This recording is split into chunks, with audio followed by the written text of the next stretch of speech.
Vamos a ver, dijimos en esta mañana y en otras ocasiones que la gran tribulación comienza con el primer sello y es cuando se manifiesta o se da a conocer de una forma visible, sin género de dudas, el personaje que llamamos el anticristo.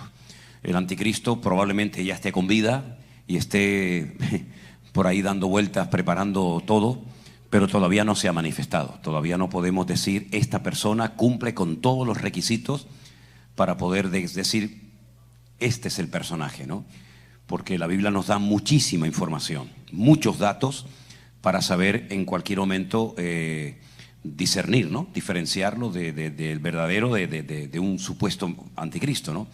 Por lo tanto, no estamos en el segundo sello, ni siquiera en el primero, porque lo que da comienzo al primero es, ya digo, la puesta en escena de este personaje que todavía no se ha manifestado, que probablemente quede poco tiempo, pero todavía no se ha dado a conocer, ¿vale? ¿Es cierto que hay un pecado que Dios no perdona? El único pecado que Dios no perdona es el que no se pide perdón. Dios perdona todos los pecados, menos aquel por el cual una persona no quiere arrepentirse. Probablemente la persona que esté haciendo esa pregunta haga referencia a un pecado que se menciona en la carta a los Hebreos, que habla de lo que se conoce como la blasfemia, ¿no? Contra el Espíritu Santo, el pecado contra el Espíritu Santo, que no es hablar cosas feas en contra del Espíritu Santo, lo cual por supuesto no hay que hacer, sino que es resistir a la obra del Espíritu Santo en nuestra vida, que es el que nos lleva a un convencimiento de pecado. Y por lo tanto, como la persona resiste y resiste y resiste a la obra del Espíritu Santo, pues lógicamente no tiene ningún deseo de arrepentirse y por lo tanto no puede ser perdonado. Ese es el pecado de muerte por el cual dice Juan que no hay que pedir, porque no hay que obligar a una persona a arrepentirse. Nuestra misión es evangelizar, hablar del Señor, pero no convencer ni convertir a nadie. Eso solamente lo puede hacer el Señor. Lucas 21, 18. ¿Qué quiso decir el Señor con esta palabra? Bueno, vamos a leer lo que dice Lucas 21, 18. A ver, Lucas 21, 18 dice, pero ni un cabello de vuestra cabeza perecerá. Lo siento por los calvos.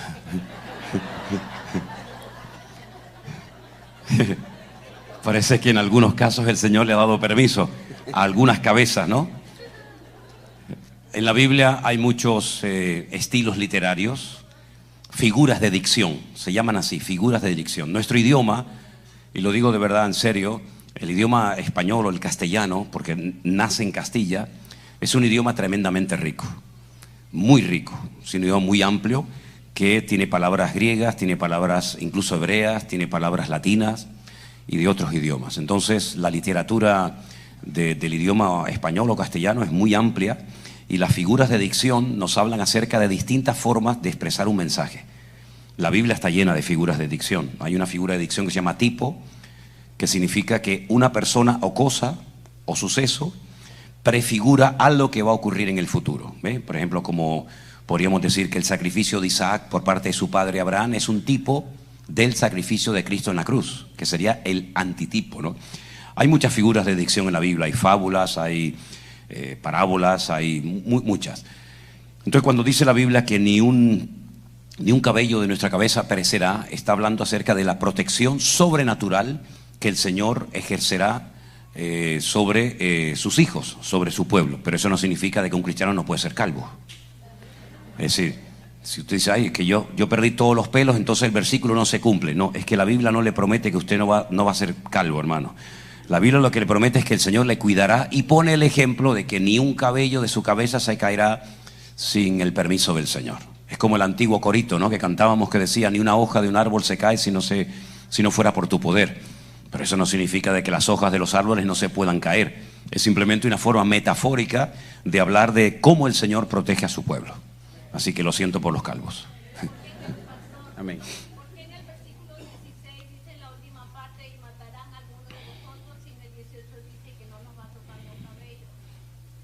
En el 16 dice, seréis entregados por vuestros padres y madres y hermanos, parientes y amigos y os matarán. Y después dice, pero ni un cabello de vuestra cabeza perecerá. Es que la Biblia nos enseña que somos espíritu, alma y cuerpo. El cuerpo lo pueden matar, pero nuestra alma y nuestro espíritu no. Qué bien me salió, ¿eh? Madre mía. Y no lo había preparado, ¿eh? Gloria a Dios. Salmos 82. Dice, ¿Salmo? Salmo 82. 82. Dice, Jehová está en la reunión de los dioses. ¿Cómo podemos interpretar este salmo si Dios es santo y Él mismo ha dicho que fuera de Él no hay Dios? Ok, vale. Es que, como bien saben ustedes, el Antiguo Testamento, incluidos los Salmos, se escribieron en idioma hebreo. Y en el hebreo hay palabras que son polivalentes, es decir, palabras que se pueden interpretar o traducir de formas diferentes. Os voy a decir un versículo en hebreo y vais a oír la palabra dioses.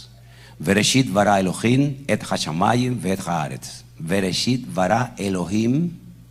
Ahí mencioné Elohim, ese es el primer versículo de la Biblia, que dice: en el principio creó Dios los cielos y la tierra.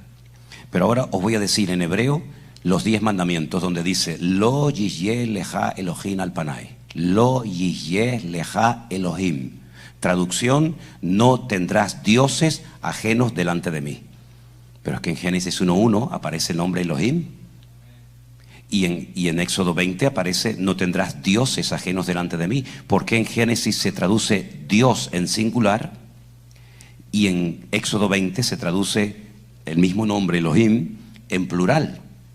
Es que en hebreo no existe género neutro. Por ejemplo, nosotros en español, en castellano, tenemos masculino, femenino y género neutro. Tenemos él, ella, lo. Lo es género neutro. En hebreo solamente existe un artículo, siempre en masculino, y vale para el singular o el plural, o el femenino o el masculino, que es el pronombre ha. Entonces, ¿qué ocurre? El pronombre, no, perdón, el artículo. ¿Qué es lo que ocurre? Que todo lo que termina en im es el singular, es el plural. Nosotros, para convertir una palabra de singular a plural, le ponemos una S. Casa, le ponemos una S, casa, ya singular, plural. Carro, carros. En hebreo, para convertir una palabra singular en plural, se le añade la terminación in. Todo lo que termina en in, que es una letra que se llama yod, men, sofit, es masculino plural. Entonces, la traducción de Génesis 1:1 tenía que haber dicho: en el principio creó dioses los cielos y la tierra. Pero daría pie a creer que hay varios dioses. Nosotros no somos politeístas, adoradores de dioses, sino monoteístas, adoradores de un solo Dios. Entonces, ¿por qué aparece en la creación el nombre de Dios en plural? Qué interesante, ¿verdad? Vaya a Juan 1:1 y empieza igual que Génesis 1:1. En el principio era el verbo y el verbo era Dios. Entonces, ¿quién fue el que creó? ¿Dios o el Señor Jesucristo? Los dos son uno. Ahí está la Trinidad. Ahí está la intervención del Padre, del Hijo y del Espíritu Santo en la creación del universo. Pero ¿cómo se dice dioses en hebreo? Elohim, porque está en plural. Entonces, cuando vamos a Éxodo capítulo 20 y dice: no tendrás dioses ajenos delante de mí, tiene que utilizar el nombre Elohim. Por el contexto, se sabe que aquí está hablando de dioses falsos, ídolos, imágenes, y aquí está hablando del Dios único, verdadero. Pero en ese salmo dice que Dios se reúne con los Elohim, con los dioses, y es la misma palabra que los shoftim, es la misma palabra que los jueces.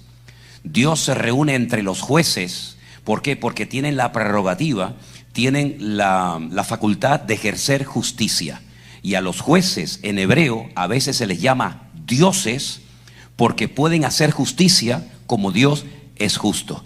Pero eso no significa de que Dios se reúne con dioses pequeñitos como si fuera la mitología griega o romana, ¿verdad? Que hay unos dioses chiquititos y hay un Dios principal que es el Dios verdadero. No, no se refiere a dioses como que hay dioses de pequeña categoría o inferiores, sino se refiere a los jueces. Entonces, Génesis 1:1 es Dios, aunque esté en plural, porque habla de la Trinidad.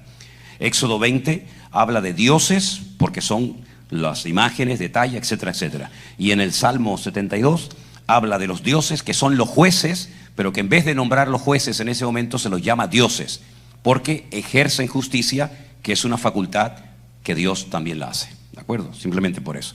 Pero no porque creamos en dioses, porque al Señor tu Dios adorarás y a Él solo servirás, dice la Biblia. ¿Vale? Es un término polivalente. que se puede traducir de muchas maneras.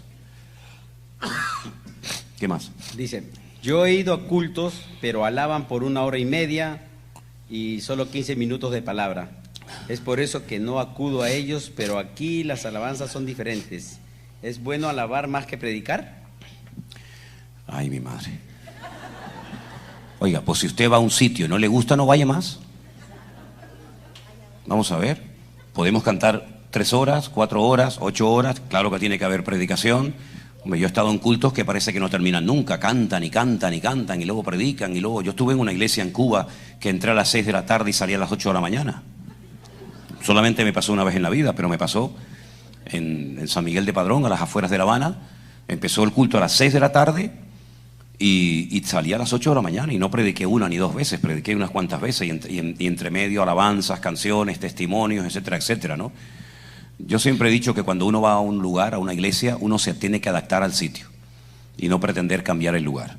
Si usted va a una iglesia que usted dice, hoy me han cantado 1 hora y media y hay 10 minutos de predicación y no le gustó, pues no vaya más. Mire qué fácil, así de fácil. Y si viene aquí y le gusta más, pues no se vaya a ningún lado, quédese aquí, ¿no?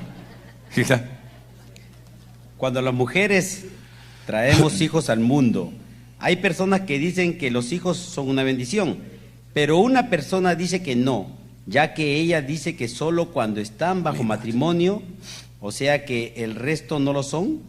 ¿Qué tan cierto es eso? ¿Hay un pasaje en la Biblia que yo pueda hablar al respecto? Madre mía,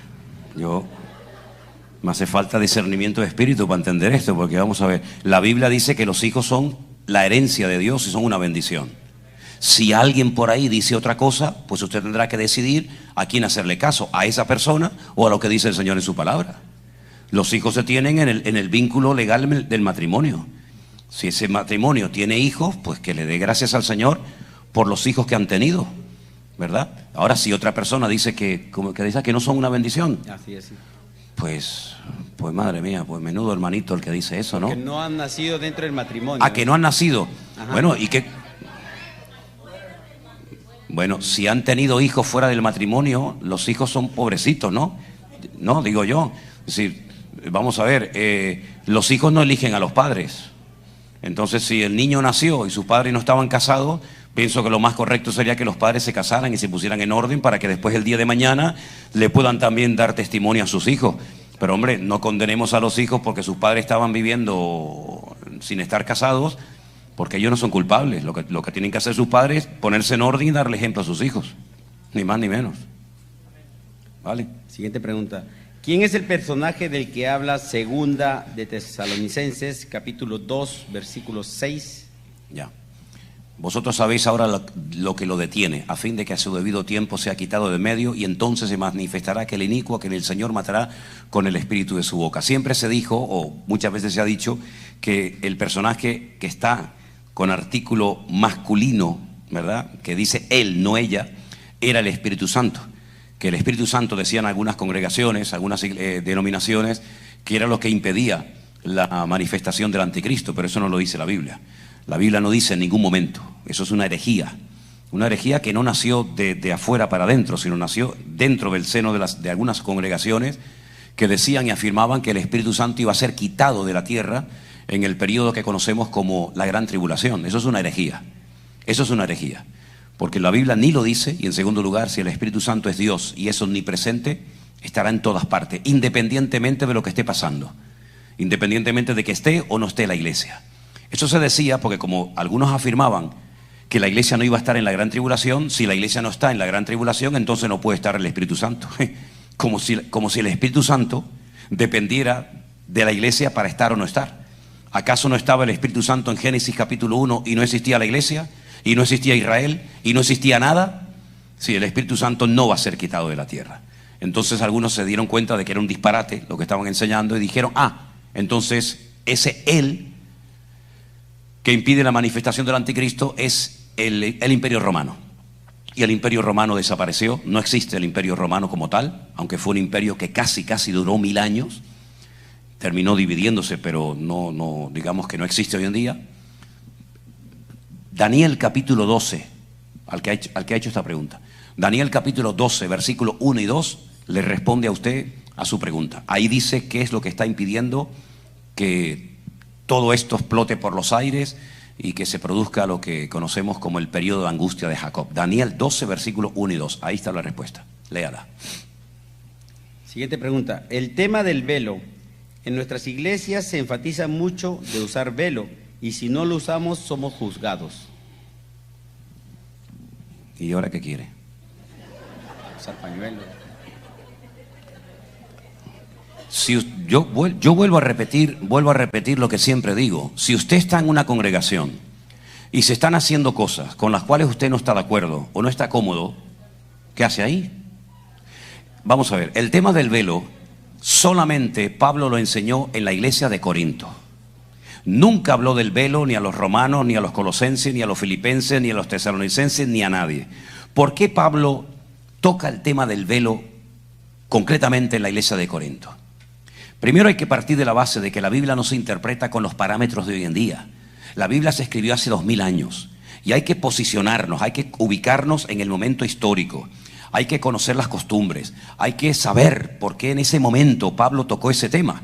Vamos a ver, en la ciudad de Corinto, que era una ciudad muy cosmopolita, una ciudad de mucho comercio, una ciudad donde venían miles de personas de todas partes del mundo conocido, todos los que venían construían sus templos, unos a Diana, otros a Apolos, otros a Ceres, otros a Baco, en fin, había templos para todos los gustos. Y en lo alto de una montaña de Corinto había un templo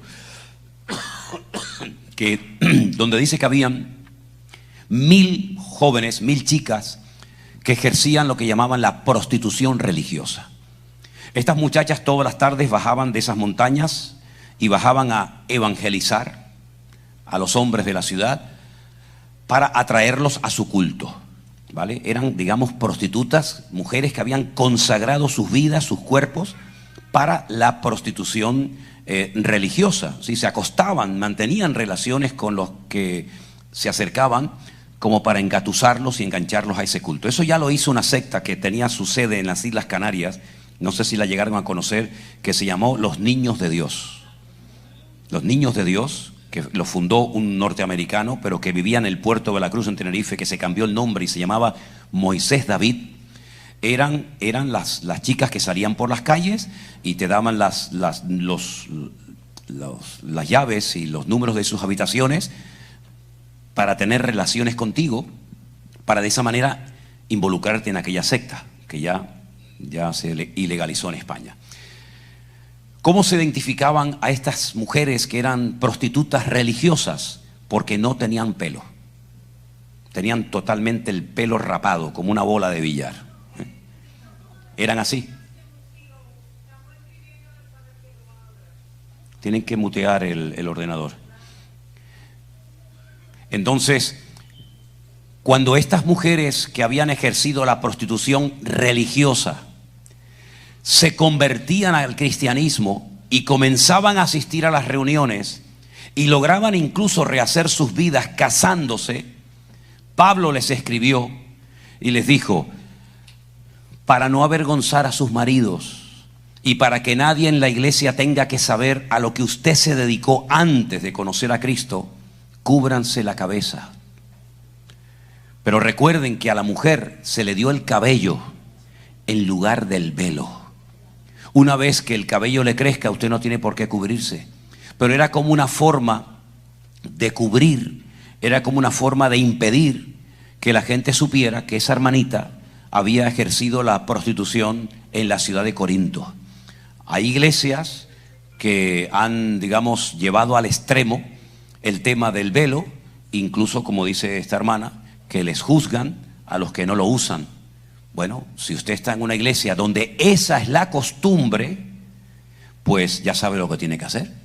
Si no está de acuerdo con esa congregación y usted no quiere en esa congregación cubrirse y ponerse el velo, pues busque otra congregación, hermana.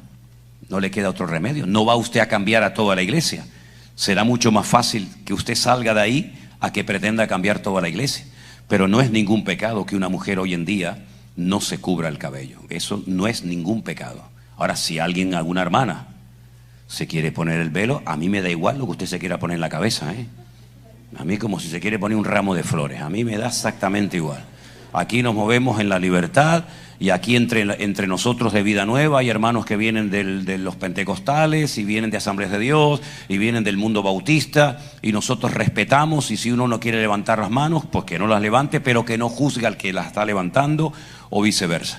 Aquí tenemos una libertad y un respeto, y hemos demostrado en estos últimos 5 años que podemos amarnos y trabajar juntos a pesar de las diferentes escuelas o tendencias o estilos que podamos tener. Lo que nos une es el amor, no el velo ni ningún otro asunto, ¿vale?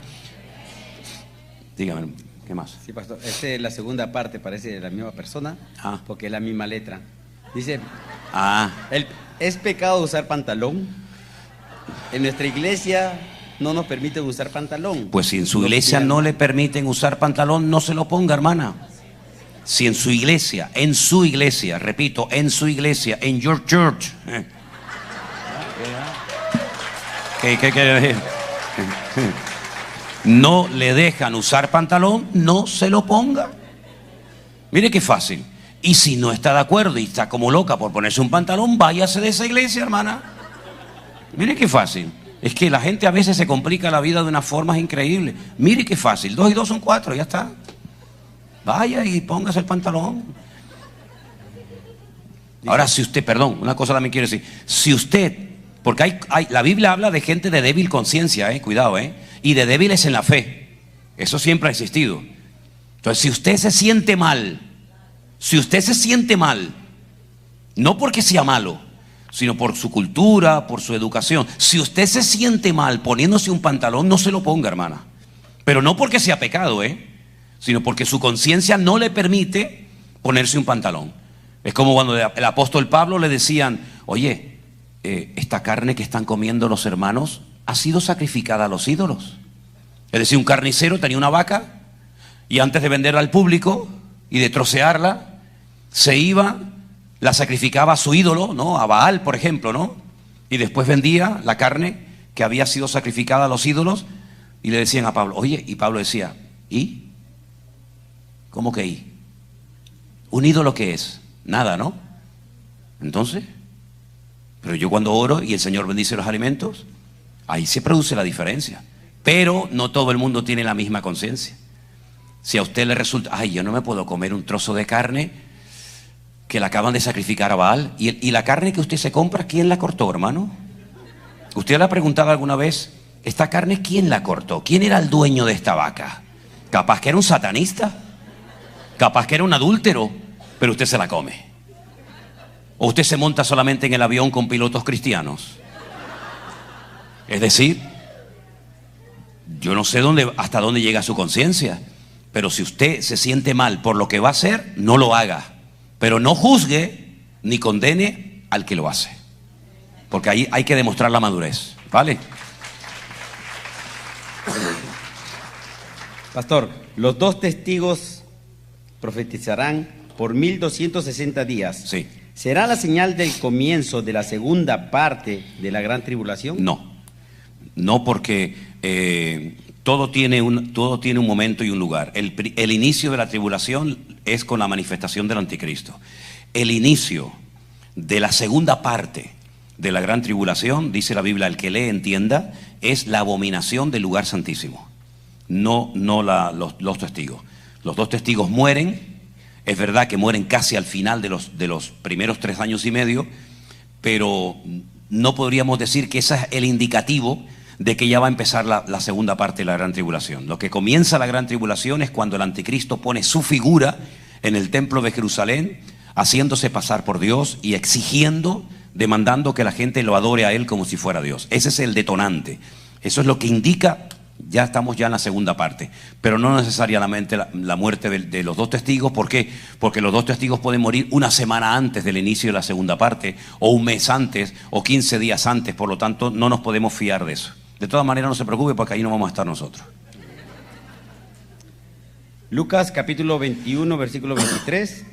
¿En qué parte de la tribulación sucederá y a qué se refiere de las mujeres que están encinta y criando? El capítulo 21 de Lucas, no lo dije antes, quisiera decirlo ahora, es un capítulo que contiene profecías de doble cumplimiento. Es decir, contiene profecías que ya se han cumplido y profecías que aún no se han cumplido. Entonces lo que hay que sentarse y detenidamente analizar, ver qué parte de este mensaje, que fue la respuesta a la pregunta que los discípulos le hicieron acerca de qué señal habrá de tu venida y del fin del siglo, ver qué parte se ha cumplido, por ejemplo la destrucción del templo, etcétera, y qué parte no se ha cumplido. Ahora, lo que dice aquí, hay de las que estén encintas y críen en aquellos días. En otras palabras, hombre, si una mujer está embarazada y tiene que pasar un periodo de persecución, la pobrecita lo va a pasar mucho más complicado que una mujer que puede huir sin tener que cargar o criar un niño en ese momento, ¿no? Ahora, esto, claro que ocurrió en aquel tiempo y claro que también puede ocurrir en los últimos tiempos, pero esto no es una excusa para decir, pues entonces no tengo hijos, porque yo creo que el Señor siempre nos va a proteger de alguna u otra manera, ¿no? Pero es una advertencia, decir, cuidado, que si estás criando te expones a un peligro que si no estuvieras criando o embarazada no lo tendrías, ¿no? ¿Vale? De los dos testigos, ¿quiénes podrían ser? Mi pregunta es, ¿Juan el apóstol, el amado, podría ser? Porque en Apocalipsis 10:11 dice, es necesario que profetices otra vez. Hombre, claro, si en Apocalipsis 10 aún le queda la mitad del libro por profetizar. Por eso es necesario que sigas profetizando, pero no dice ahí que Juan va a ser uno de los dos testigos. Es necesario que profetices otra vez, porque todavía le quedaba mucho mensaje que dar, mucho mensaje que compartir. Pero la Biblia en ningún momento nos dice la identidad de los dos testigos. Podemos especular, podemos decir, bueno, puede ser fulano o mengano, pero yo no puedo decir, no puedo afirmar el nombre de los dos testigos porque la Biblia no lo dice. Y como la Biblia no lo dice, ¿cómo me voy yo a atrever a decir lo que la Biblia no dice? ¿En base a qué? No, yo no voy a caer en esa trampa, ¿no? Es una pregunta sobre el diezmo. Mira. ¿Es 10% de lo que ganamos en total o después de los impuestos? Claro. Tú pagas todo, te vas de vacaciones, te vas de luna de miel, te vas todo, y después con lo que te sobra de los $50 das el diezmo. Qué listo, qué listo, ¿no? No, vamos a ver. En teoría, cuando el patrón o quien sea te da tu parte, la Biblia dice que hay que separar una parte para el Señor, pero no después de haber cubierto todos tus gastos. Porque si cubres todos tus gastos, tú no estás dando el 10%, tú no das ni el 0,1%. Entonces no hagas matemáticas ni negocios con el rey de los judíos, ¿eh? No sea así. ¿Por qué algunos cristianos al enojarse maldicen? Y a veces es con el nombre de Dios o Jesús. Entonces no son cristianos. Si un cristiano se enoja y maldice el nombre de Dios o de Jesús, ese hombre no es cristiano. Así de claro. No es cristiano. ¿Cómo voy a maldecir yo el nombre de Dios? Por mucho que me enfade. ¿Estamos locos? Eso es un pecado. Eso no me entra ni en la cabeza. Oiga, diga usted otra cosa, pero maldecir el nombre de Dios o el nombre de Cristo y llamarme cristiano, no, hombre, eso es un disparate, eso no puede ser. Dice, ¿cuándo es que nuestro nombre es escrito en el libro de la vida? Cuando te conviertes. El mismo día, el mismo segundo que te conviertes, tu nombre está escrito en el libro de la vida. Así de claro. No es dentro de 3 meses, vente la semana que viene y hablamos, ¿no? En ese momento. Hoy estarás conmigo en el paraíso. Hoy, ahora, inmediatamente, instantáneo. Así. Las personas que han muerto y no recibieron a Cristo como su Salvador, ¿tendrán otra oportunidad? No, lo dije esta mañana. No hay segunda oportunidad después de la muerte. No hay. No la busques porque no lo hay. Si no, miren ustedes, no la parábola, la historia del rico y Lázaro. No hay segunda oportunidad después de la muerte. He aquí el día de salvación. Hoy es aquí. Después de la muerte ya es demasiado tarde. Así de claro. ¿Es pecado hacer ventas en las iglesias? En nuestra iglesia dice que es pecado. Su iglesia dice que es pecado. Pues si en su iglesia dicen que es pecado, en su iglesia es pecado. Vamos a ver, yo no sé a lo que se refiere esta persona con el tema de las ventas. Nosotros no hacemos negocio en la iglesia. Una cosa es hacer negocio y otra cosa es con lo que se recaude de la iglesia financiar la obra de Dios. Son cosas muy diferentes. No hacemos un negocio particular, un uso digamos, particular. Bueno, yo vengo a la iglesia y vendo caramelos, sino que todo eso es para de alguna manera sustentar la obra de Dios, o para sustentar los gastos que hay, o para sustentar el ministerio que se ha invitado. Todo tiene que girar siempre en torno a la obra de Dios, pero no hacer ventas por hacer ventas, ¿no? Si vamos a hacer un negocio dentro de la iglesia. Esta es una pregunta de Abraham Lutz, un niño de la iglesia. Ah, mira. Dice, si mentir es un pecado, ¿puedes mentir para cumpleaños, por una sorpresa, o para Navidad, o también para broma? Su misma pregunta ya la ha respondido. No, hombre, yo creo que, ¿cómo le voy a decir a un niño que puede mentir por un cumpleaños o por una broma? ¿Se puede adulterar en broma? ¿Se puede robar en broma? Pues entonces, no, en broma, con el pecado no hay broma posible. No se puede, no está bien. Dice, no pasará esta generación hasta que esto acontezca. ¿Qué significa este texto? Que las cosas que iban a cumplirse en ese tiempo, por eso vuelvo a decir que Lucas 21 o Mateo 24, mucho se ha cumplido. Lo que se tenía que cumplir en ese tiempo es cuando el Señor se refiere que esta generación verá el cumplimiento de estas cosas, ¿vale? No faltó nada de lo que tenía que cumplirse en ese tiempo para esa generación. Pero luego hay otras cosas reservadas para otro tiempo y para otra generación. Por ejemplo, nosotros. Entiendo que a la final vendrá Jesús y la iglesia será arrebatada. El resto del mundo se queda en la tierra. Mi pregunta es, ¿Jesús se va con la iglesia? Hombre, si no se va, ¿dónde se queda? El Señor viene a buscar a su iglesia, la arrebata y se va con su iglesia. Y cuando venga en su segunda venida, que es cuando Él pone sus pies sobre el monte de los olivos, es cuando viene con su iglesia. Las preposiciones en la Biblia son de vital importancia. Primero viene a buscar a su iglesia y después viene con su iglesia. Son dos cosas diferentes. ¿Cuáles son los eventos después de la tribulación? Después de la tribulación, cuando terminen, el milenio, el juicio ante el gran trono blanco, la segunda resurrección, Satanás es echado al horno de fuego, etc. Mi pregunta es sobre el gran templo que va a ser construido en Jerusalén. ¿La enseñanza va a ser buena o falsa? La enseñanza del templo. Es que, vamos a ver, los que quieren construir el templo tienen todavía su mentalidad en el pasado, y nosotros primeramente no necesitamos de ningún templo físico para ir a adorar a Dios, porque ahora somos nosotros el templo del Espíritu Santo, el cual mora en nosotros. Esa es una gran ventaja, un privilegio tremendo. Entonces lo que se va a enseñar en la reconstrucción de ese tercer templo va a ser un auténtico desastre, porque es volver a dejar a Cristo a un lado, y además, para colmo, va a ser el anticristo junto con el falso profeta los que van a estar capitaneando o dirigiendo toda la organización y toda la enseñanza del templo. Por lo tanto va a ser pésima, una enseñanza fatal, hasta el punto que la Biblia dice que Israel caerá en la trampa y harán un pacto con la muerte. Terrible, terrible. Dice, esta pregunta me la acaban de traer. Dicen, ¿los dos testigos sabrán ellos que son los dos testigos? Lo digo porque tú podrías ser uno de ellos. Ah, no, a mí no me metan en eso. No.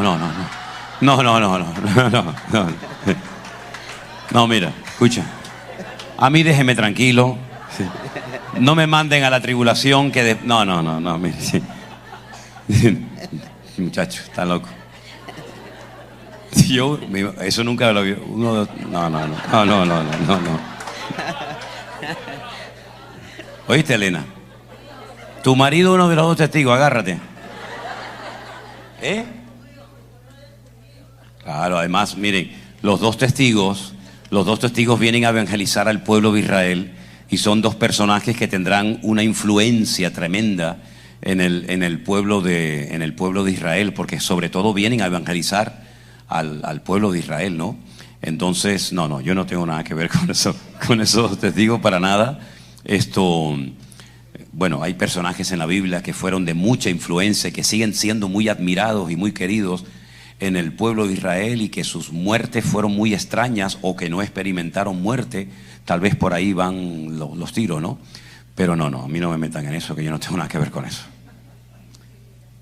Ok, pastor, otra pregunta de un niño. Dice, ¿la nueva Jerusalén va a ser en la tierra o en el cielo? Bueno, habrá una Jerusalén terrenal, que es la que vamos a conocer durante el tiempo del milenio, ¿vale? Donde Cristo va a estar gobernando. Si quieren saber más de esto, pueden leer Zacarías capítulo 14, la última parte, donde dice que todos los que sobrevivieron de las naciones, claro, es que en el mundo ahora mismo hay 7.000 millones de habitantes o más. No van a morir todos, evidentemente. Entonces muchas personas morirán, millones morirán durante la gran tribulación, pero también hay que decir que millones y millones de personas se van a salvar con vida, me refiero, no que sean salvos en sí mismos, ¿no? Y esas personas entran directamente a formar parte del milenio. Y la Biblia dice que tendrán que subir todos los años a la ciudad de Jerusalén a adorar al gran rey, a celebrar la fiesta de los tabernáculos. Esa es la Jerusalén terrenal. Pero la nueva Jerusalén, que solamente aparece en Apocalipsis 21 y 22, esa ciudad celestial con las calles de oro, etcétera, esa va a ser en la eternidad. Eso no va a ser aquí en la tierra, sino en la presencia del Señor, ¿vale? En otra dimensión, por decirlo de alguna manera, ¿vale? Vamos terminando, Yuri. Sí, la última pregunta, pastor. Ajá. Dios le guarde y le bendiga, pastor. Mi pregunta es, ¿la bestia, el anticristo, el falso profeta, serían la misma persona? No, el anticristo es un personaje político, el falso profeta es un personaje religioso. Y se llama al anticristo la bestia por su carácter, por su esencia, pero no es que sea un animal, ¿no? Pero el falso profeta y el anticristo son dos personas diferentes, ¿eh? Los dos tienen papá, tienen mamá, tienen pasaporte, tienen, en fin, orígenes humanos, no son demonios que salen del infierno, ni mucho menos, pero son dos personajes diferentes. El falso profeta se dedica a los asuntos religiosos, aspectos religiosos, y el anticristo se dedica a todo el aspecto político. Recuerden que hacen como una especie de tándem, ¿no? Una especie de alianza, pero al final, ustedes saben que la institución mayoritaria religiosa es camaleónica, ¿no? Apoyan a quien toque, ¿no? Apoyan el comunismo, apoyan el marxismo, apoyan el socialismo, apoyan a quien haga falta, ¿no? Pero la Biblia nos enseña que el anticristo finalmente se levanta contra esta bestia, contra esta institución religiosa, y la despedaza y la destituye, porque la Biblia dice que él se levanta contra todo lo que es objeto de culto, de tal manera que se sienta en el templo de Dios haciéndose pasar por Dios. El anticristo es celoso, es envidioso, no va a permitirle a nada ni a nadie que le haga sombra, que compitan con él. Entonces él se beneficia del apoyo religioso que esta institución le ofrece, pero después cuando está fuerte se vuelve contra ella, contra la gran ramera, como la llama la Biblia, ¿no? Dice la gran ramera, la que ha fornicado con todos los reyes de la tierra. El anticristo se levanta contra ella y la despedaza, ¿no? Así es que ese es el futuro que le espera al falso profeta y a todo lo que éste representa, ¿de acuerdo? No había más preguntas, ¿no? No más, pastor, pues hermanos, Dios les bendiga, gracias por su paciencia y que el Señor los guarde a todos. Amén.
Si ese aplauso es para Dios, dáselo fuerte.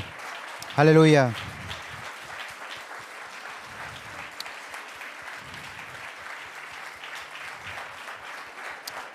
Gloria a Dios. Dios es bueno. Dios es bueno. Y para siempre su misericordia. ¿Cuántos están alegres? ¿Sabes que la palabra nos enseña que debemos cantar al Señor de cualquier manera? No. Tristes, desanimados. ¿Cómo debemos cantar al Señor?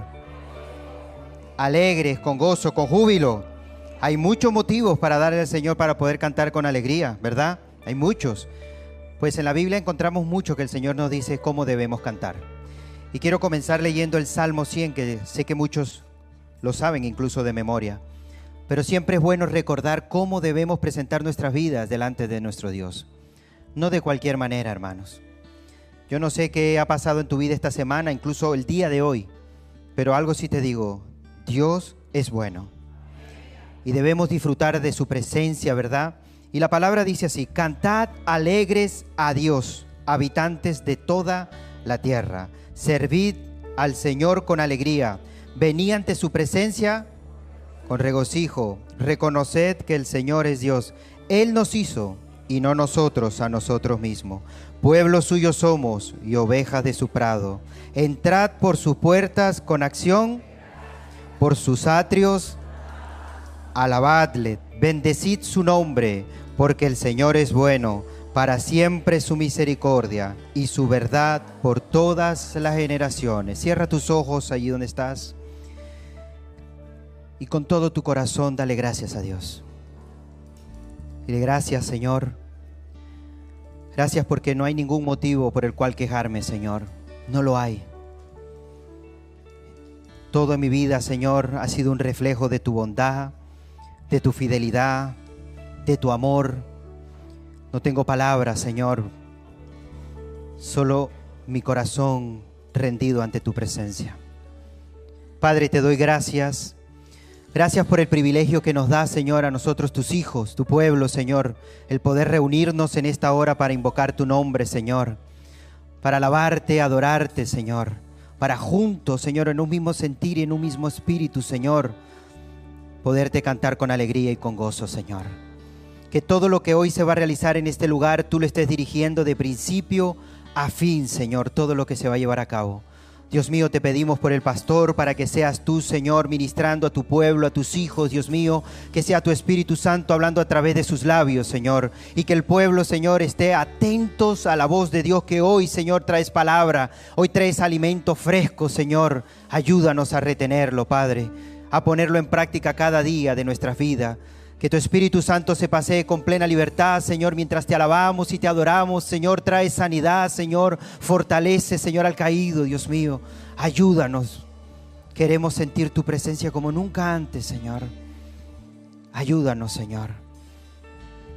Presentamos este tiempo delante de tu presencia con acción de gracia en el nombre de tu Hijo amado Jesucristo. Amén y amén. Dale un fuerte aplauso a nuestro Dios. Amén. Amén. Los hermanos que predicaron en el Congreso se fueron muy contentos, muy impactados, muy bendecidos, y la verdad es que están muy agradecidos por la forma como ustedes los recibieron. Creo que siempre es bueno que todos los hermanos que vengan de alguna manera o a la finca o a la iglesia, donde sea, se vayan contentos, se vayan bendecidos, se vayan bien tratados, ¿verdad? Porque eso es algo que siempre queda en el corazón, ¿verdad? Así es que vamos en este momento a inclinar nuestro rostro, vamos a orar un momentito y vamos a prepararnos para recibir la palabra, hermanos. Es lo más importante del culto. La palabra de Dios es el centro, es el corazón del culto. Hemos cantado, hemos adorado a nuestro Dios, lo cual es algo maravilloso y necesario.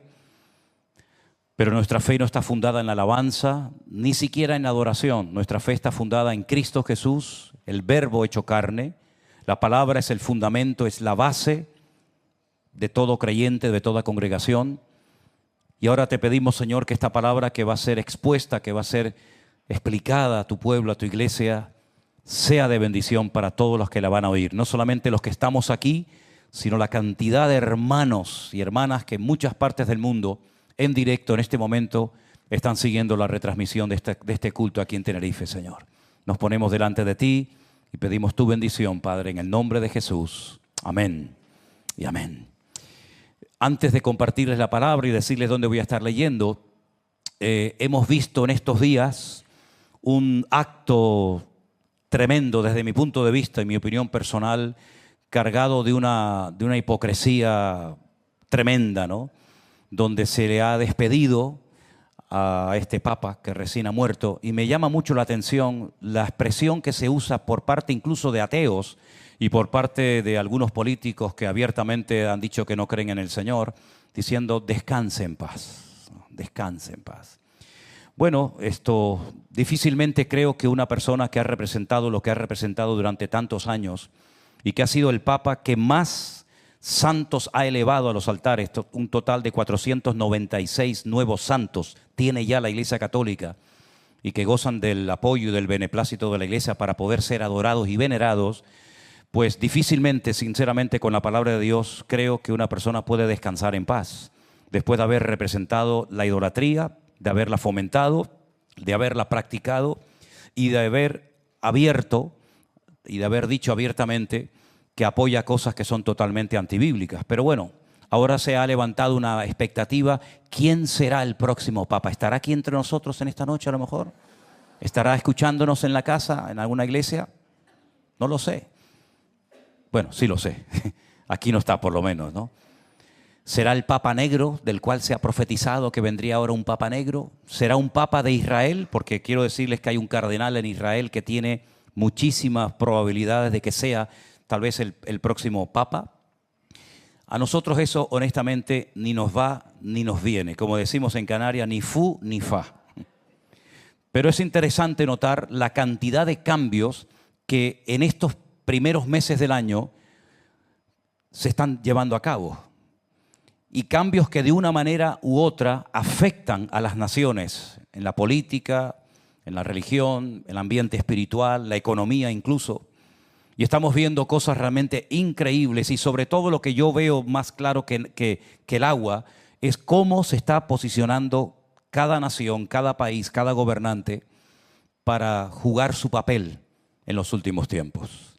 Hemos oído mucho en este congreso acerca de los últimos tiempos, de cómo Dios utiliza naciones para castigar a naciones, de cómo los políticos a veces son instrumentos en las manos de Dios para llevar a cabo ciertos y determinados proyectos divinos, y eso no nos tiene que sorprender, porque fue el faraón, un idólatra, un pagano, el que permitió que José, por ejemplo, saliera de la cárcel y éste le interpretara unos sueños, y gracias a la interpretación de esos sueños, pues muchos salvaron la vida. Incluso cosas que después ocurrieron que afectaron el futuro de todo el pueblo de Israel y de otra gente, ¿verdad? Y vemos cómo el Señor también utilizó a Nabucodonosor para castigar la idolatría, la desobediencia, la rebelión de las tribus del sur, Judá y Benjamín. Y vemos cómo después utilizó a Ciro, que era también un pagano, no era del pueblo de Israel, pero lo utilizó para financiar la reconstrucción del templo de Jerusalén y permitir que pudieran volver otra vez a su país a hacer una vida, digamos, normal. Y vemos cómo el Señor utilizó, aunque él no se dio cuenta, a Anás y a Caifás, profetizando aquello de que es necesario que un hombre muera por toda la nación y así de esa manera evitar el desastre nacional. Y podríamos enumerar muchos casos y muchos ejemplos de políticos buenos y políticos malos, gobernantes de las naciones, que en un momento determinado fueron utilizados por el Señor y también, como no, por el diablo, pero con permiso del Señor. Ahora, hay un capítulo en la Biblia, mejor dicho, hay dos capítulos en la Biblia que son idénticos. Tú lees, por ejemplo, Segunda de Samuel capítulo 24, que es el que vamos a leer ahora, y lees, por ejemplo, Primera de Crónicas capítulo 21, y los dos dicen lo mismo, salvo el primer versículo. El primer versículo de Segunda de Samuel 24 dice una cosa completamente diferente a lo que dice en Primera de Crónicas capítulo 21. Ahora lo vamos a ver. Dice la palabra del Señor lo siguiente: volvió a encenderse la ira del Señor contra Israel e incitó a David contra ellos a que dijese: ve, haz un censo de Israel y de Judá. El rey le dijo a Joab, que era el general del ejército que estaba con él, recorre ahora todas las tribus de Israel desde Dan hasta Beerseba, es decir, desde el sur, desde el norte hasta el sur, y haz un censo del pueblo para que yo sepa el número de la gente. Joab le respondió al rey: añada el Señor tu Dios al pueblo 100 veces tanto como son, y que lo vea mi señor el rey. Mas, ¿por qué se complace en esto mi señor el rey? Versículo 4. Pero la palabra del rey prevaleció sobre Joab y sobre los capitanes del ejército. Salió pues Joab con los capitanes del ejército delante del rey para hacer el censo del pueblo de Israel. Y pasando el Jordán, acamparon en Aroer, al sur de la ciudad que está en medio del valle de Gad y junto a Jazer. Después fueron a Galaad, a la tierra de Opsi. De allí fueron a Damjaam y los alrededores de Sidón. Fueron luego a la fortaleza de Tiro y a todas las ciudades de los heveos y de los cananeos. Y salieron al Negev de Judá en Beersheba. Después que hubieron recorrido toda la tierra, volvieron a Jerusalén al cabo de 9 meses y 20 días. Y Joab dio el censo del pueblo al rey, y fueron los de Israel 800,000 hombres fuertes que sacaban espada, y los de Judá 500,000 hombres. Después que David hubo censado al pueblo, le pesó en su corazón. Y dijo David al Señor: yo he pecado gravemente por haber hecho esto. Mas ahora, oh Dios, te ruego que quites el pecado de tu siervo, porque yo he hecho muy neciamente.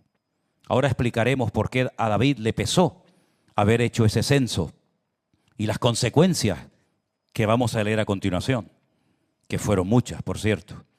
Por la mañana, cuando David se hubo levantado, vino palabra del Señor al profeta Gad, que era el vidente de David, y le dijo: ve y dile a David, así ha dicho el Señor, 3 cosas te ofrezco, tú escogerás una de ellas para que yo la haga. Piensa tú, de estas 3 cosas que le va a proponer Dios a David, ¿cuál hubieras escogido tú? Las 3 cosas son las siguientes. Vino pues Gad a David y se lo hizo saber y le dijo: ¿quieres que te vengan 7 años de hambre a tu tierra? Número 1. Número 2. ¿O que huyas 3 meses delante de tus enemigos y que ellos te persigan? Número 3. ¿O que 3 días haya peste en tu tierra? Piensa ahora y mira qué responderé al que me ha enviado. Interesante, ¿no? Tú eliges el castigo, pero castigo vas a tener. O 7 años de hambre, o 3 meses huyendo día tras noche de tus enemigos, o 3 días de una peste en todo el país. Entonces David le dijo a Gad el profeta: en grande angustia estoy, caigamos ahora en mano del Señor, porque sus misericordias son muchas, mas no caiga yo en manos de los hombres. El Señor le envió la peste sobre Israel desde la mañana hasta el tiempo señalado, y murieron del pueblo desde Dan hasta Beersheba 70,000 hombres. ¿Qué les parece, hermanos? 70,000 cadáveres. Cuando el ángel extendió su mano sobre Jerusalén para destruirla, el Señor se arrepintió de aquel mal y dijo al ángel que destruía al pueblo: basta ahora, detén tu mano. Y el ángel del Señor estaba junto a la era de Arauna, Jebuseo. Y David le dijo al Señor, cuando vio el ángel que destruía al pueblo: yo pequé, yo hice la maldad. ¿Qué hicieron estas ovejas? Te ruego que tu mano se vuelva contra mí y contra la casa de mi padre. Y Gad le dijo a David aquel día, y le dijo: sube, levanta un altar al Señor en la era de Arauna Jebuseo. Subió David conforme al dicho de Gad, según había mandado el Señor. Y Arauna miró y vio al rey y a sus siervos que venían hacia él. Saliendo entonces Arauna se inclinó delante del rey, rostro a tierra. Y Arauna dijo: ¿por qué viene mi señor el rey a su siervo? Y David respondió: para comprar de ti la era, a fin de edificar un altar al Señor, para que cese la mortandad del pueblo.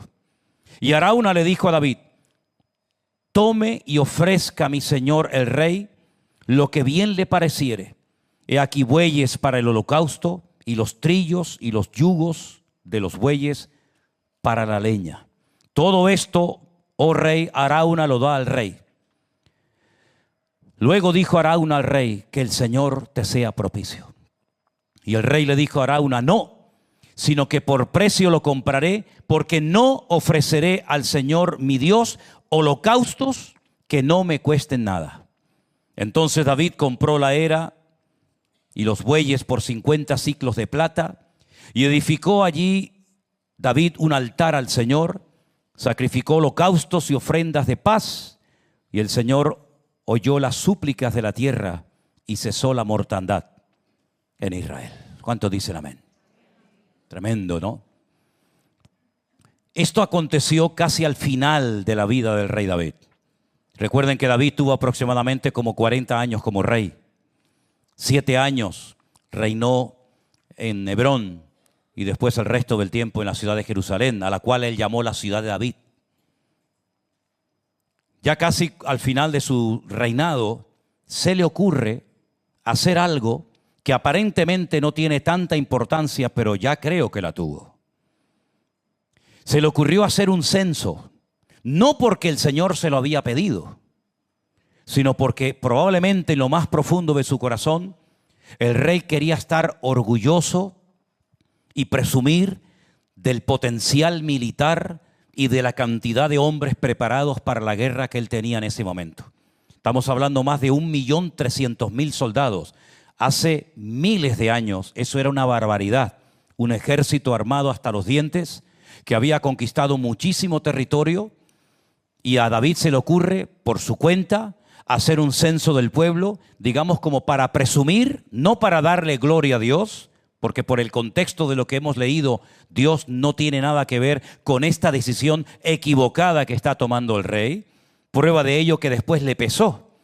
Ahora, lo curioso de la historia, y lo vamos a ver a continuación, es que en ese momento de la historia, cuando se escribe este pasaje en 2 de Samuel, no se creía que el pueblo de Israel podía ser atacado o tentado por el enemigo, es decir, por el diablo, por Satanás. Pero mucho tiempo después se volvió a escribir en otro libro del Antiguo Testamento la misma historia.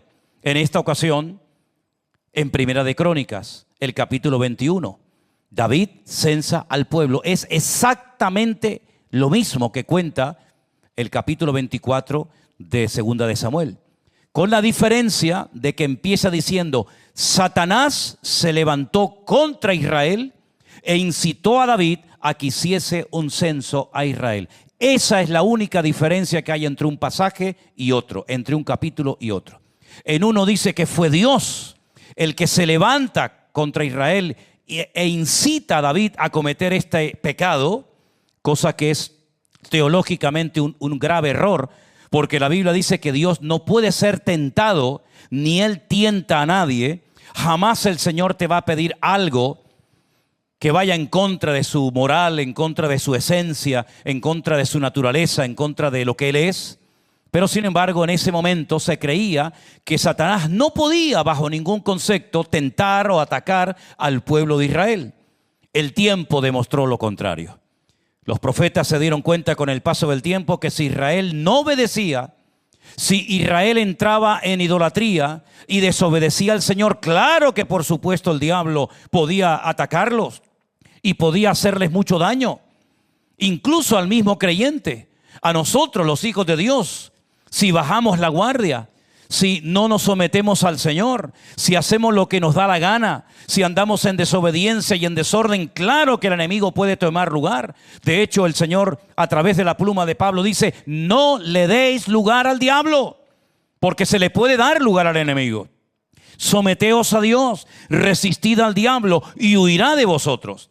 En otras palabras, no estamos vacunados ni estamos exentos de que el enemigo en un momento determinado quiera atacar nuestra vida. A través de Pedro, el Señor dice que el diablo está como un león rugiente alrededor de nosotros, buscando a quien devorar, buscando la ocasión, el momento y el lugar propicio, idóneo, para destruir tu vida. afectar tu comunión y tu relación con el Señor. Pero repito, en la época en la que se escribió el 2 de Samuel, capítulo 24, ni siquiera se pensaba en la posibilidad de que el diablo pudiera atacar al pueblo de Dios.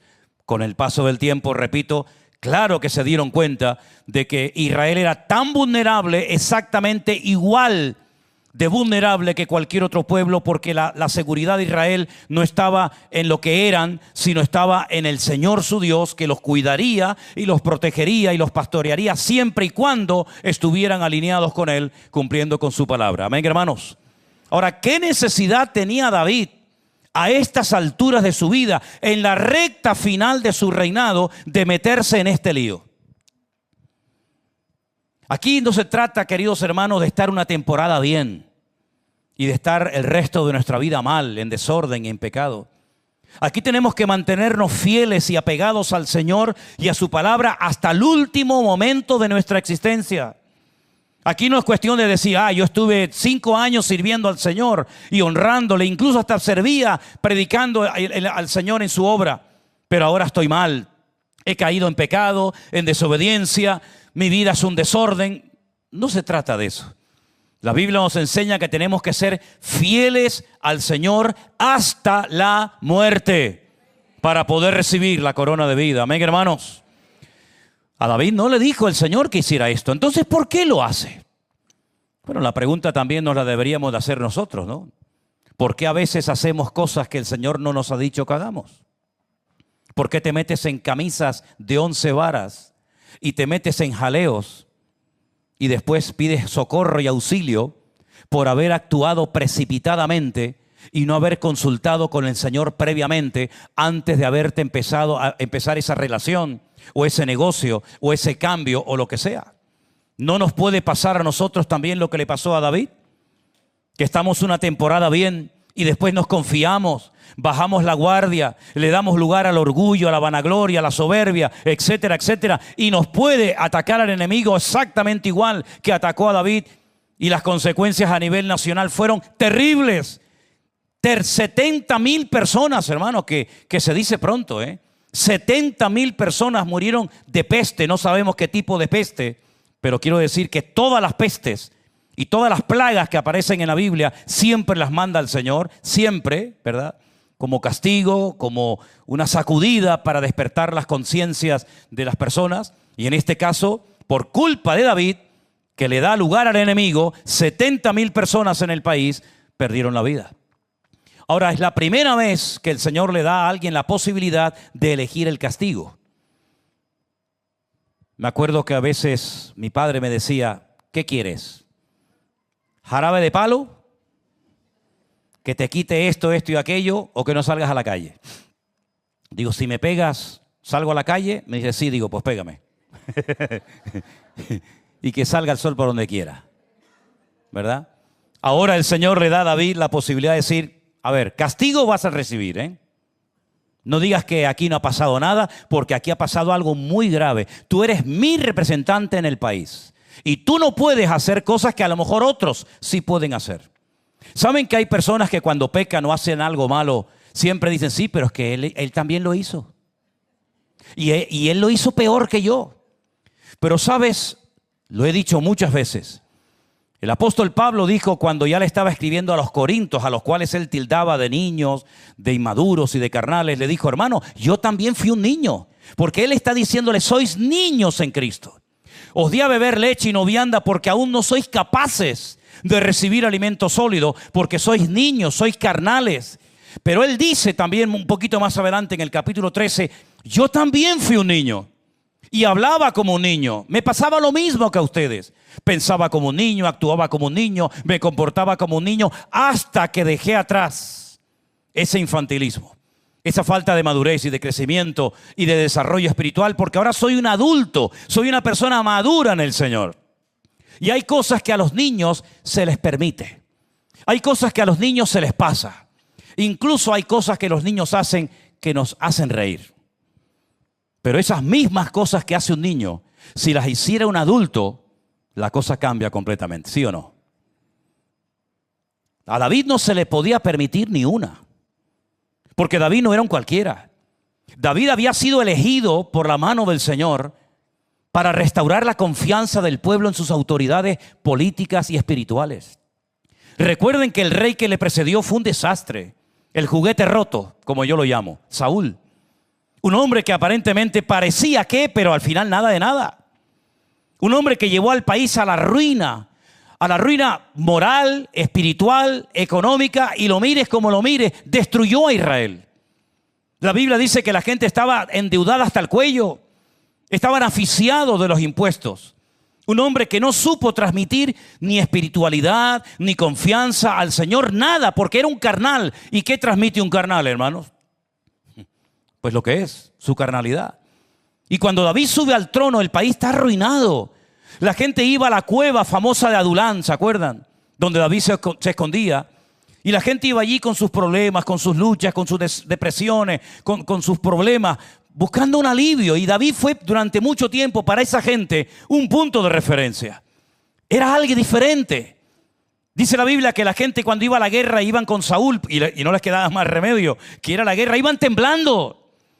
Pero sin embargo cuando iban con David iban corriendo como gacelas y parecían leones sus rostros y eran capaces de hacer locuras. Pero ese valor, esa osadía se la transmitió David a ellos.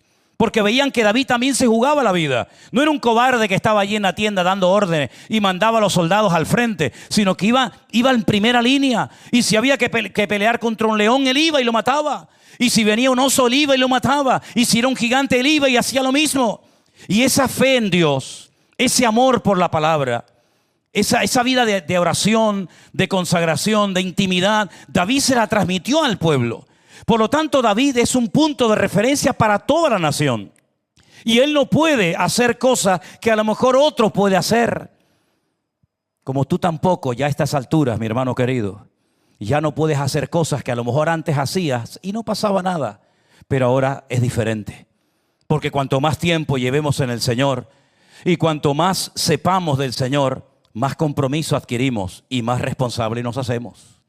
Es como cuando Moisés golpeó la roca. Bueno, tampoco fue para tanto, dirían algunos. Pues no vas a entrar a la tierra prometida. Pero hombre, si solo no vas a entrar. Porque tú eres el líder, tú eres el pastor y a ti no se te puede permitir que hagas semejante acto de desobediencia. Y más en público, que lo ha visto todo el país.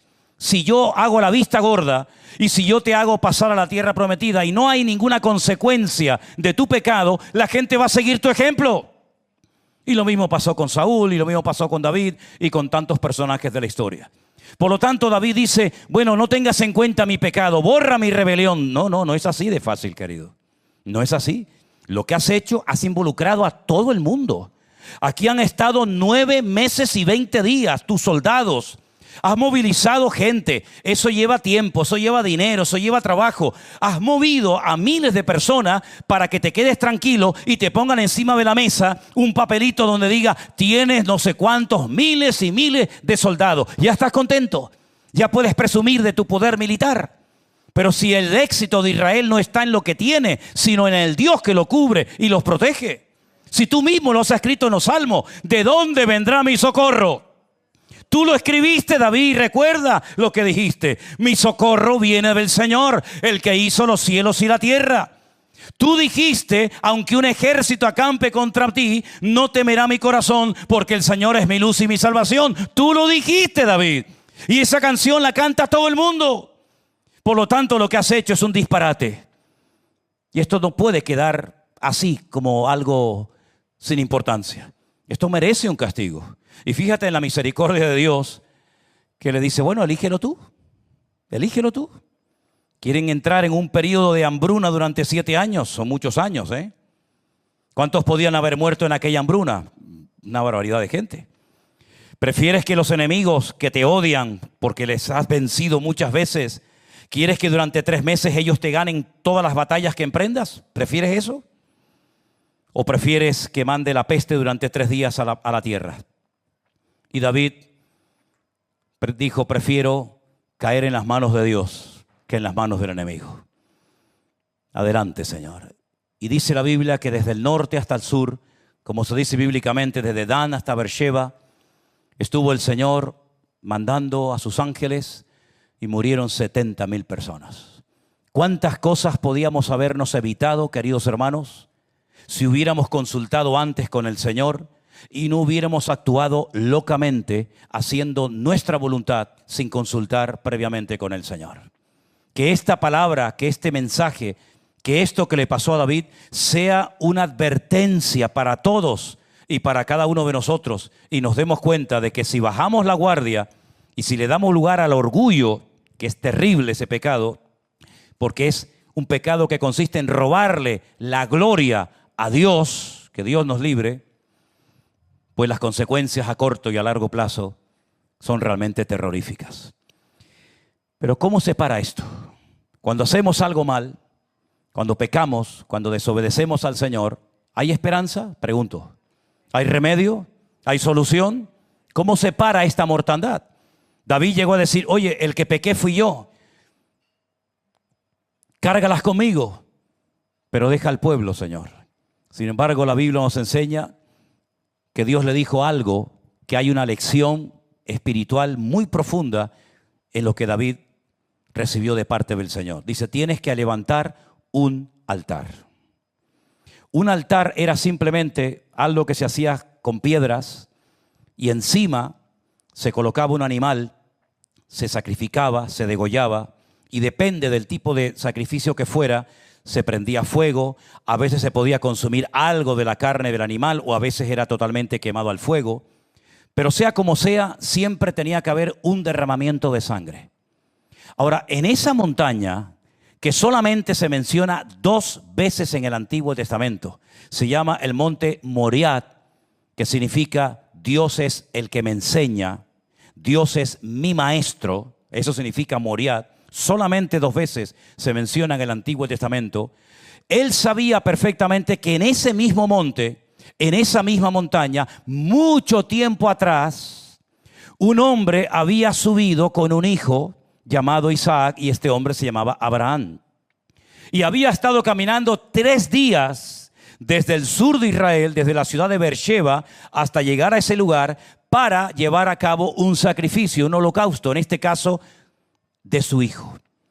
Cuando el hijo le dice a su padre, padre, llevas el fuego, llevas la leña, llevas el cuchillo, llevas todo, pero falta lo más importante, la ofrenda, la víctima. Abraham dice, el Señor proveerá de cordero. ¿Se acuerdan? ¿Se acuerdan o no? El Señor proveerá Jail, de cordero.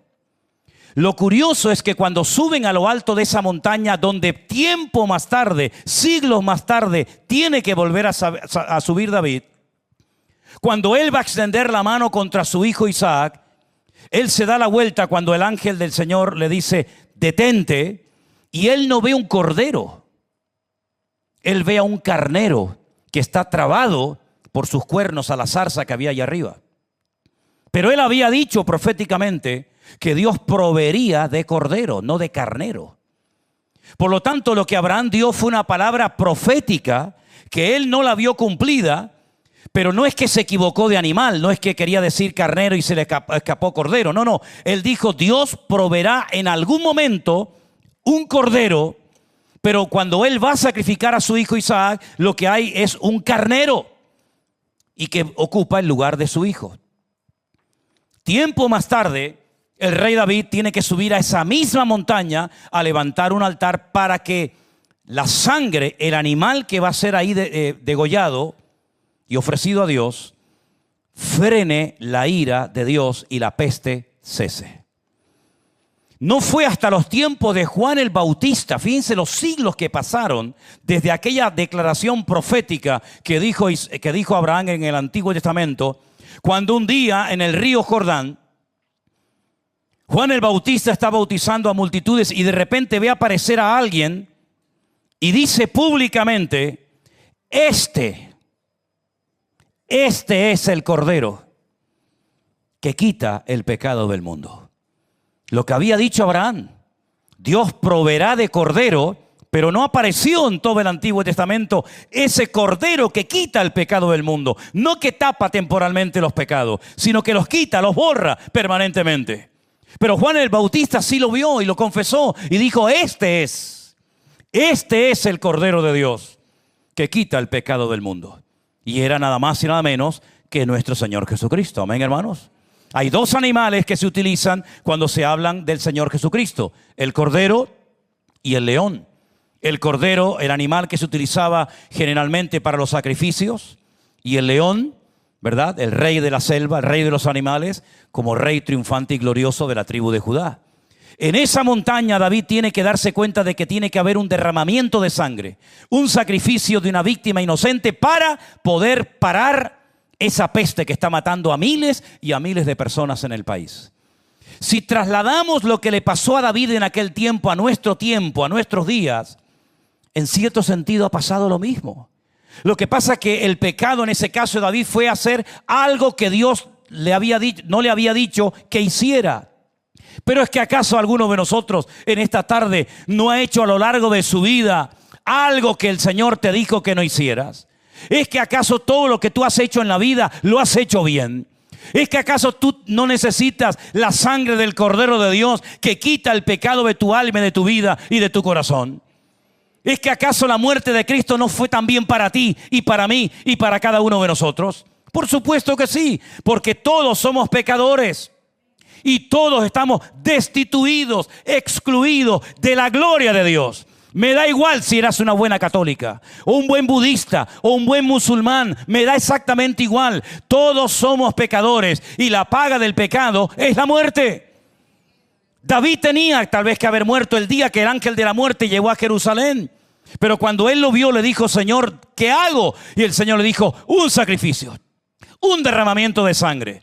Y aquella sangre sirvió para tapar, para parar temporalmente la destrucción que se estaba llevando a cabo por culpa de él.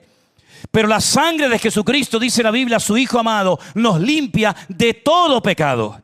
De tal manera que hoy en día, cuando tú reconoces que eres pecador, cuando tú reconoces que has hecho cosas que Dios no te dijo que hicieras, prácticas que practicaste, ceremonias que hiciste, lugares que frecuentaste, cosas que hiciste porque tú creías que eran de la voluntad y del agrado de Dios, eso te creías tú. Pero cuando leímos la palabra de Dios y se nos puso el espejo delante, nos dimos cuenta que cuando hacíamos así, no agradábamos a Dios, pero lo hicimos. Y cuando hacíamos la señal de la cruz, por la señal de la Santa Cruz, y lo hacíamos para Dios, no lo hacías para Dios, porque Dios nunca ha dicho a nadie que haga eso. Y cuando rezabas el rosario y cuando hacías tantas cosas, no estabas agradando a Dios. No estabas agradando a Dios. Estabas tal vez tapando la voz de tu conciencia. Estabas cumpliendo con tu teología religiosa, pero no con la voluntad de Dios. David nunca pensó que hacer un censo, que al fin y al cabo, humanamente hablando, no es algo tan grave, podía ofender tanto a Dios. Pues saben la realidad, mis queridos hermanos, que muchas veces hemos hecho cosas que ofendían a Dios y nosotros en lo más profundo de nuestros corazones nos creíamos que estábamos agradando a Dios. No me extraña que 10 reyes y 50 o 60 políticos del mundo hayan ido a la Plaza de San Pedro en el Vaticano y hayan dicho casi al unísono: descanse en paz. ¿En qué paz va a descansar, querido? La paz viene cuando agradas a Dios. La paz viene cuando la sangre de Jesucristo, su Hijo amado, nos limpia de todo pecado. La paz viene cuando reconoces tu pecado, cuando dejas la idolatría. Pero se dejó la idolatría, se dejó el culto a María, se dejó la confesión, no se dejó nada. No ha habido ningún cambio. Al contrario, hoy hay 900 y pico santos nuevos dentro de la Iglesia Católica que hace unos años eran personas de carne y hueso, exactamente normales como tú y como yo, pero que ahora son santos y pueden ser venerados y podemos invocarles para que intercedan delante de Dios por nuestras vidas. ¡Qué disparate! ¿Y quién permitió eso? ¿Quién lo levantó a los altares? ¿Quién financió todo eso? Bueno, ya saben quién fue. Por lo tanto, mis queridos hermanos, David, sí, el dulce cantor de Israel, el gran rey de Israel, has metido la pata, querido. Y esto no se soluciona pidiendo perdón, ¿eh? Aquí hay familias que se van a perder a sus padres. Aquí van a haber hijos que van a perder a sus seres queridos. Muchas mujeres que se van a quedar viudas por tu culpa. Porque los líderes de las naciones pueden abrir o cerrar la bendición de Dios a sus países. Y si no, miren cómo está el mundo. Miren cómo está el mundo, las naciones de la tierra. Aquellos que han dado lugar al enemigo, miren las consecuencias que han traído. Miren la cantidad de millones y millones de personas que han tenido que salir de sus países a buscarse la vida a otras naciones por culpa de una persona que comenzó a hacer las cosas mal, creyéndose el propietario del país o de la isla o donde estuviera, y ha traído maldición y ha traído tantas y tantas secuelas que hasta el día de hoy todavía se siguen experimentando en muchas partes del mundo. Y esa es la cruda realidad. Sí, David, tú eres el hombre de Dios. Cuando te sujetas a Dios, cuando obedeces al Señor, eres una bendición. Eres una bendición de Dios. Pero cuando bajas la guardia, eres tan carnal como cualquiera de nosotros. ¿O es que acaso no vemos en la Biblia que una persona puede ser en poco tiempo usada por Dios y usada por el diablo? No, a mí no me puede pasar. No, tú no, porque tú vives en un nivel de santidad que parece que hay sermones que a ti no te afectan. Pero te voy a poner un ejemplo bíblico para que veas que tú y yo somos exactamente igual que cualquier personaje de la Biblia. ¿Quién dicen los hombres que soy yo? A ver, quiero oír respuesta. Y empiezan los discípulos. ¿Viste lo que ha preguntado? Nos está preguntando que quién es él. Y yo qué sé, si todavía no lo conozco. No tengo claro, será un profeta. No sé, será un vidente que ha venido de... ¿Quién será? No sabemos. Solamente uno se atrevió a decir, tú eres el Hijo del Dios viviente. Sí, eso es muy fácil decirlo. Pero es que un judío dice que Dios no tiene hijos. Amigo. Y ahora él dice públicamente, tú eres el Hijo del Dios de Abraham, de Isaac y de Jacob, que ha mandado a la tierra a su Hijo, que además es el Mesías. Eso es muy fácil decirlo, pero por eso el Señor Jesucristo le dijo públicamente a Pedro, bienaventurado eres, Simón Pedro, hijo de Jonás. Porque esto que acaba de decir no lo aprendiste en ninguna sinagoga de Israel. Esto es una revelación de lo alto. Que yo soy el Hijo de Dios, que yo soy el Mesías, bienaventurado eres, Simón, hijo de Jonás. Imagínate las plumas del pavo real que ese día asomaron en la vida del apóstol Pedro. A los pocos días, ya sabes quién soy el Mesías, por lo tanto, si sabes la Escritura, sabes que el Mesías tendrá que ir a morir en una cruz para redimir a la raza humana de sus pecados. Todos nosotros nos descarriamos como ovejas, mas el Señor cargó en él el pecado de todos y cada uno de nosotros. Angustiado y afligido, no abrió su boca, enmudeció como oveja, fue llevado al matadero. Todo eso que sabemos. A los pocos días el Señor dice, vamos a Jerusalén y vamos a lo que tenemos que ir. Me van a crucificar, me van a rechazar, me van a escupir. Y salta el mismo que días atrás había recibido la bienaventuranza, la felicitación por parte del Maestro, y dice, de ninguna manera. De eso nada. Tú no vas a ir a Jerusalén a que te maten. Y el Señor se le queda mirando al mismo Pedrito y le dijo, Satanás, apártate de mí.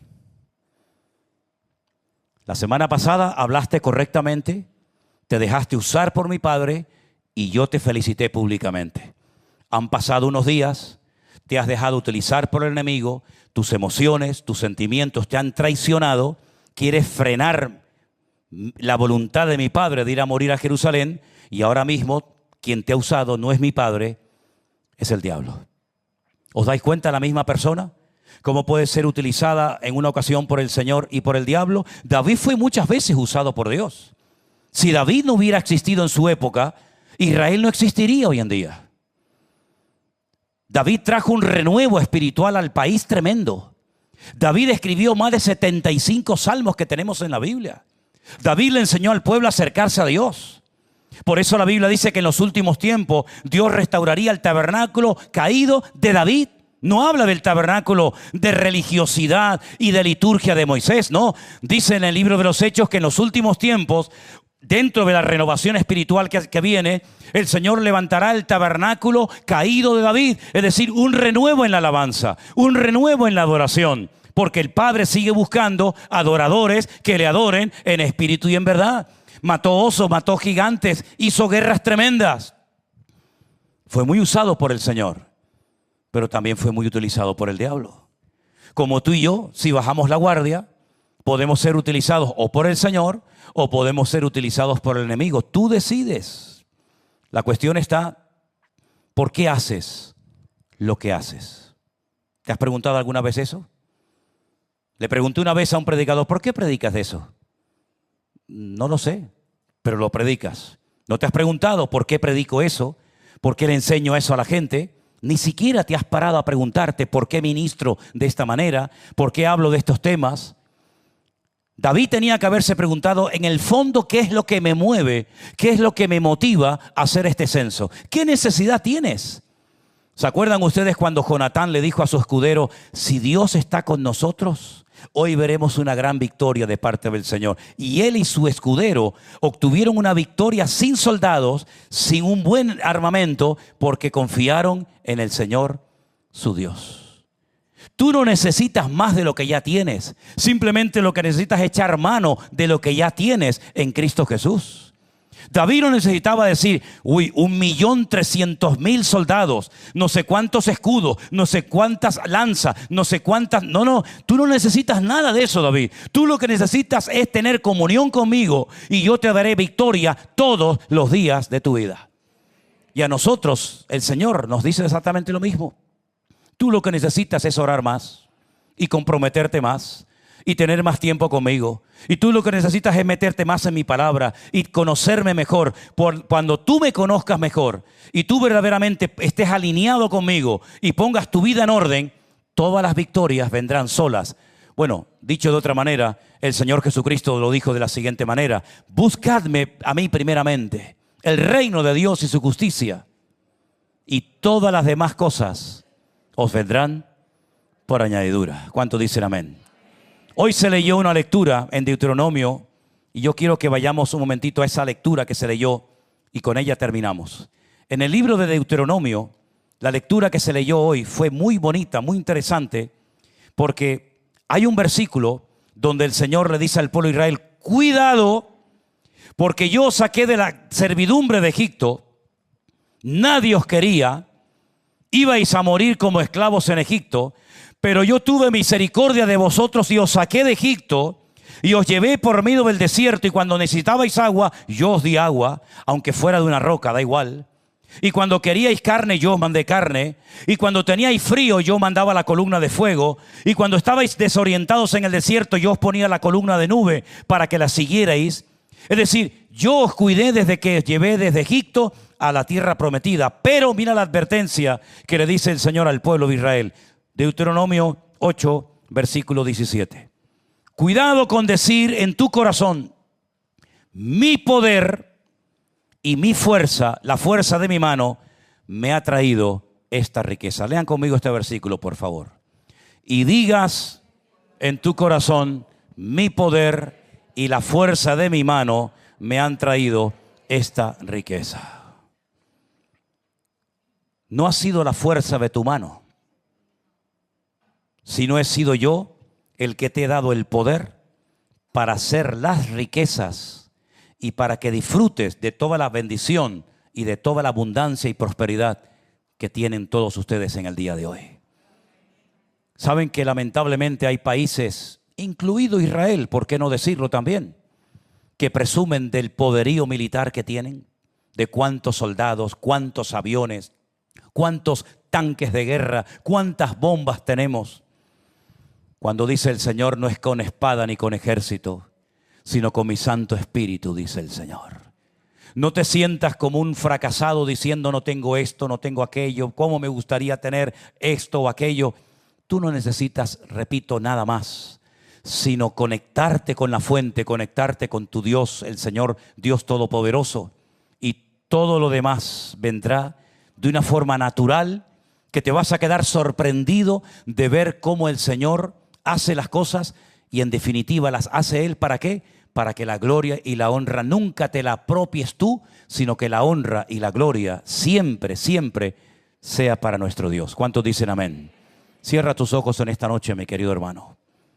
Medita y reflexiona en este mensaje que has oído en esta noche.